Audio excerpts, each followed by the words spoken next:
মুসলিমরা লঘু সংখ্যারা যদি টিএমসি কে ভোট না দেয় একটাও সিট পাবে না। এবার এই শ্যামপুকুরে শ্যামের বাঁশি বাজবে আর শ্যাম ভক্ত পূর্ণিমা চক্রবর্তীকে শ্যামপুকুরবাসী শ্যামপুকুরে সেবা করার সুযোগ দিতে চলে যাবে।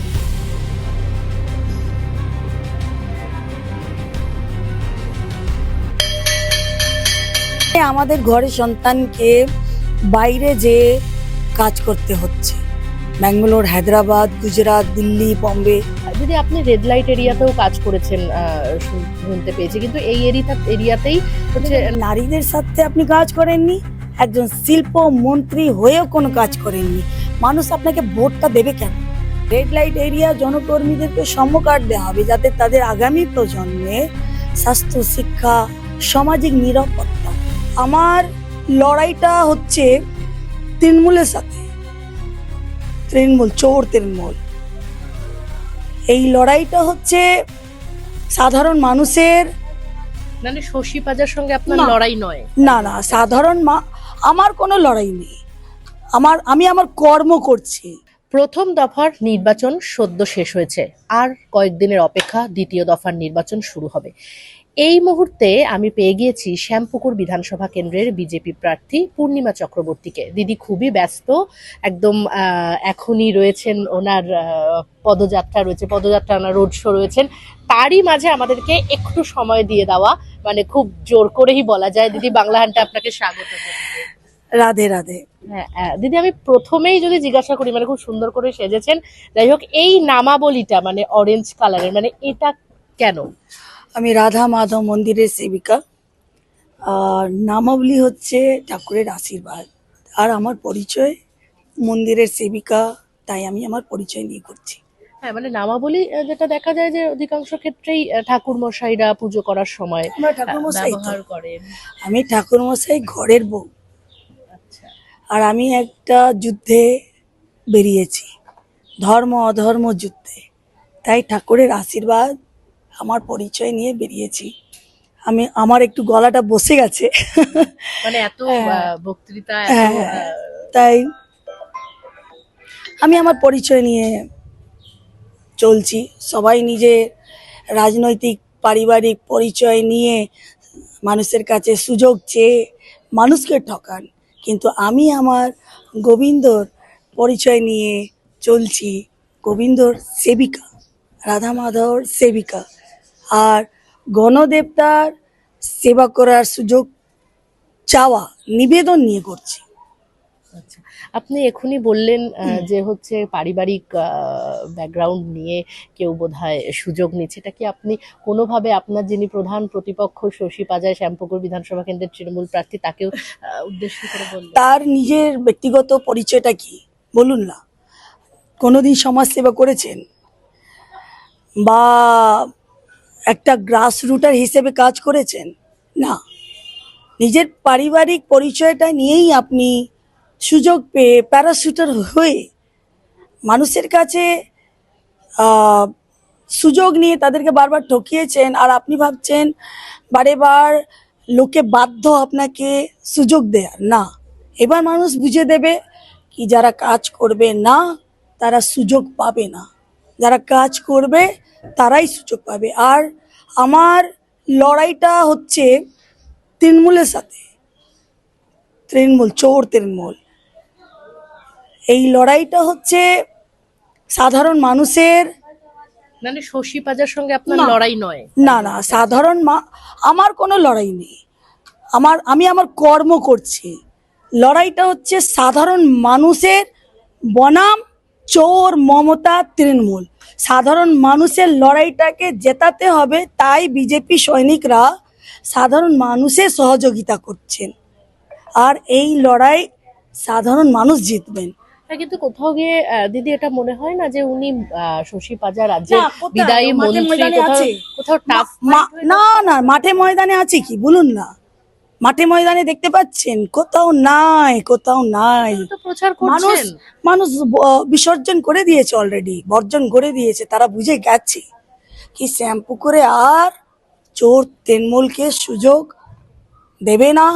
এইবার এই শ্যাম পুকুরে শ্যামের বাঁশি বাজবে, আর শ্যাম ভক্ত পূর্ণিমা চক্রবর্তীকে শ্যাম পুকুরবাসী শ্যাম পুকুরে সেবা করার সুযোগ দিতে চলেছে। একদমই মানে যেহেতু শ্যামপুকুর নামটাও এবং হচ্ছে শ্যাম, আপনি নিজে আর কি বললেন যে এই নামাবলী আপনি গোবিন্দর আশীর্বাদ নিয়ে এবং ধর্ম নিয়ে, এই যে এবারের ভোটে দিদি ধর্ম নিয়ে যেভাবে রাজনীতি হচ্ছে সেটাকে কি আপনি সমর্থন করেন? মানে ধর্মটাকে কি রাজনীতির ময়দানে টেনে আনা? ধর্ম নিয়ে রাজনীতি কারা করছে? যারা লঘু সংখ্যাকে নিয়ে রাজনীতি করেন সেটা ধর্ম বলা যায় না?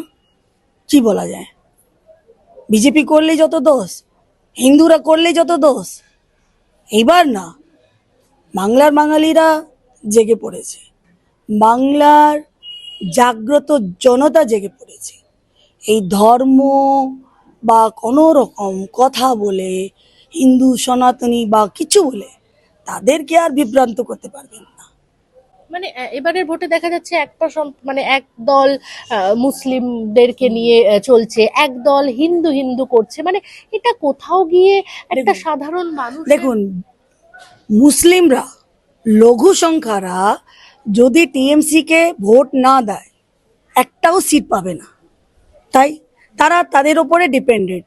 কিন্তু মুসলিমরা বিজেপিকে ভোট না দিলেও বিজেপি সরকারে আসবে, আর বিজেপি ক্ষমতায় আসবে বা সিট পাবে।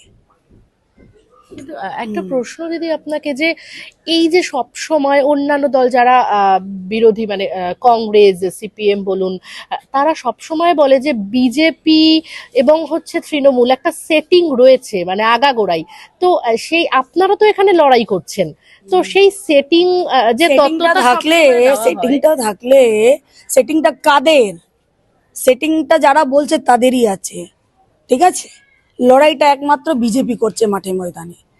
আর যারা সেটিং বলে বেড়াচ্ছেন, মানুষকে বিভ্রান্ত করছেন। মানুষ বুঝে গেছে সেটিং কার, আসল সেটিংটা কার। এইসব বলে আর লাভ নেই, সময় পেরিয়ে গেছে। দিদি আপনি তো অনেকদিন ধরে রাজনীতির সঙ্গে যুক্ত, আপনি এখানকার মহিলা মোর্চার প্রেসিডেন্টও ছিলেন, তো সেক্ষেত্রে এবারে হঠাৎ করে আপনি টিকিট মানে পেয়ে গেলেন, মানে সেটা কিভাবে সম্ভব হলো, মানে কোন মিরাকল থেকে? ওপরওয়ালার নিরীক্ষা নিশ্চয়ই, গোবিন্দর আশীর্বাদে আর আমাদের দলের উচ্চ নেতৃত্বের আশীর্বাদে, মহাগুরুর আশীর্বাদে। মানে এই মহাগুরু মানে কি আপনি মিঠুন চক্রবর্তীকে বোঝাচ্ছেন? 100 বার 100 বার আমি ওনার অনুপ্রেরণায় সমাজে কাজ করছি, আর ওনার অনুপ্রেরণায় কাজ করে যাব।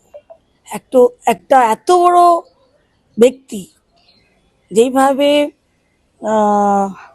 জমিতে থেকে কাজ করেন, বুঝতে দেন না সে কত বড় জায়গায়।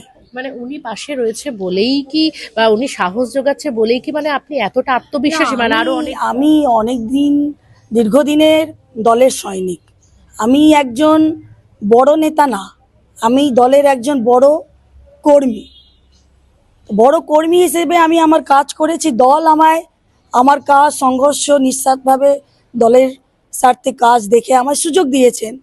সেই সুযোগের আমি সম্মান রাখব, সমস্ত এফোর্ট দেব যাতে দল কোনোভাবে না ভাবে কি আমি লড়াইটা দিইনি বা সম্মানটা রাখি। এই শ্যামপুকুর কেন্দ্রটা মানে অত্যন্ত বলা যায় মানে হাই ভোল্টেজ কেন্দ্রই হয়ে উঠেছে, এবং এই শ্যামপুকুর কেন্দ্রটার টিকিট পাওয়ার জন্য মানে বিজেপির থেকে অনেক দাবিদার ছিল, মানে এটা থাকতেই পারে, সবার ইচ্ছা থাকতেই পারে। আমি একজন কর্মী, আমার ইচ্ছা যদি থাকে তো সবারই থাকতে পারে, না থাকার কি আছে, থাকতেই পারে। সেখানে মানে মিঠুন চক্রবর্তীর জন্যই আপনার তো এই সেইটা দাদা বলতে পারবেন, মহাগুরু বলতে পারবেন, কিন্তু আমি আমার কাজ করেছি। গোবিন্দর ভক্ত, গোবিন্দ বলেছেন কর্মণি বাধিকারস্তে মা ফলে সুকদাচনা। আমি আমার কর্ম করেছি দলের স্বার্থে, সমাজের স্বার্থে, মানুষের স্বার্থে।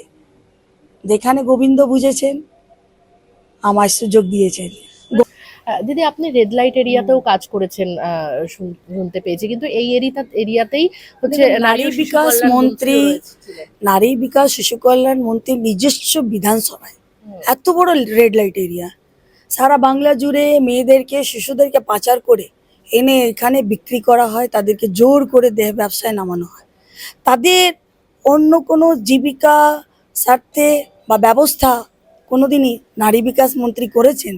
না, করেননি। তাই দিনের পর দিন রেড লাইট এরিয়া বিস্তার হয়ে যাচ্ছে।